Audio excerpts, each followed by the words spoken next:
अक्षय तृतीया की कथा। और अक्षय का अर्थ होता है जो कभी खत्म ना हो, यानी कि इस दिन किए गए शुभ कार्यों का अक्षय फल प्राप्त होता है। इस दिन किए गए दान का, चाहे दान कितना भी छोटा क्यों ना हो, उसका भी कई गुना पुण्य प्राप्त होता है जो जन्म जन्मांतर तक मिलता रहता है। हर साल वैशाख मास के शुक्ल पक्ष की तृतीया तिथि को अक्षय तृतीया का पर्व मनाया जाता है। इस दिन होने वाले कार्य मनुष्य के जीवन को कभी ना खत्म होने वाले शुभ फल प्रदान करते हैं कि इस दिन मनुष्य जितने भी पुण्य कर्म या दान करता है उसे उसका शुभ फल बहुत अधिक मात्रा में मिलता है, कई गुना मिलता है, और इस शुभ फल का प्रभाव फिर कभी खत्म नहीं होता है।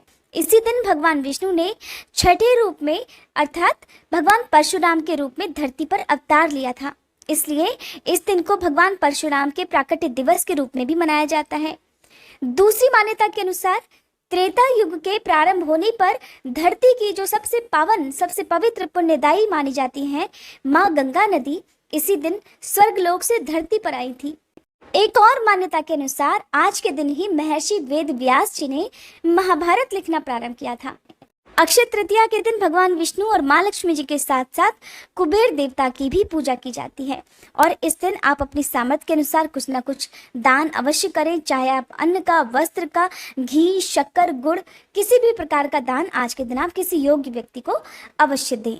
वैसे तो बहुत सारे लोग अक्षय तृतीया के दिन उपवास भी रखते हैं, और इस दिन अबूझ मुहूर्त रहता है जिसमें आप किसी भी नए कार्य की शुरुआत किसी भी समय कर सकते हैं, और 3.5 जो मुहूर्त पड़ते हैं पूरे साल भर में अबूझ मुहूर्त कहलाते हैं, जिनमें आप पूरे दिन कभी भी कोई भी कार्य कर सकते हैं, आपको पंचांग देखने की आवश्यकता नहीं होती है। ऐसे में अक्षय तृतीया का दिन इन 3.5 अबूझ मुहूर्तों में से एक माना जाता है।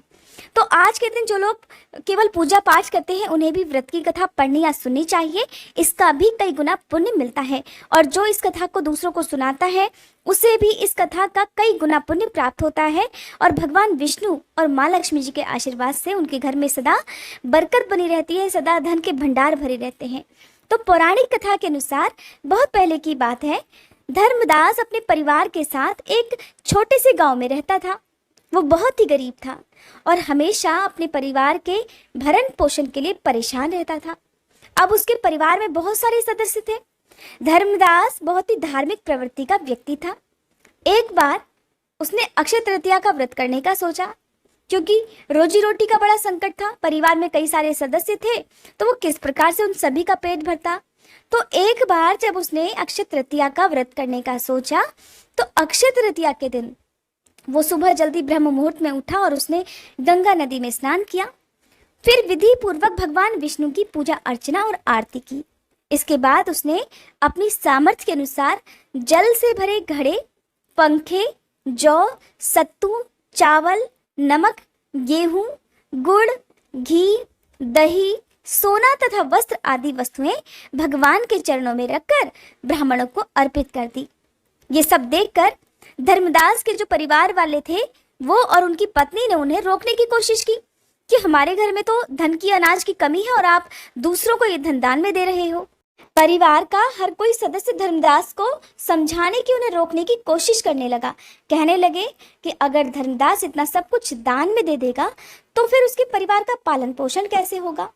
लेकिन धर्मदास अपने दान और पुण्य कर्म से बिल्कुल भी विचलित नहीं हुआ और उसने स्वेच्छा से सम्मान सहित ब्राह्मणों को इस प्रकार कई तरह का दान दे दिया।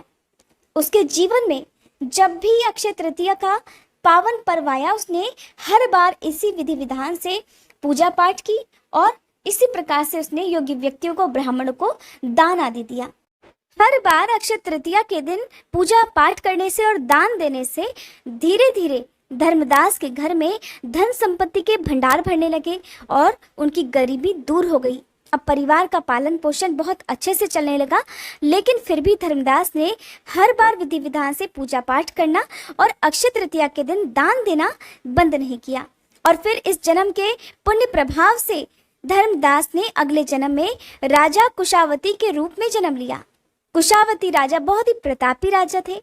उनके राज्य में सभी प्रकार के सुख, धन, सोना, हीरे जवाहरात, संपत्ति, किसी भी प्रकार की कोई कमी नहीं थी और उनके राज्य में प्रजा भी बहुत सुखी थी और अपने राजा को वो प्रजा बहुत प्यार करती थी।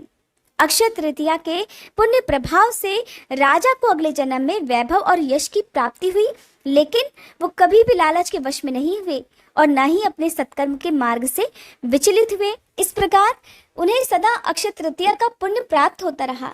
जैसे भगवान ने धर्मदास पर अपनी कृपा की, वैसे ही जो भी व्यक्ति अक्षय तृतीया के दिन इस पावन कथा को सुनता है या दूसरों को सुनाता है और विधि विधान से पूजा और दान आदि करता है, उसे अक्षय पुण्य और यश की प्राप्ति होती है।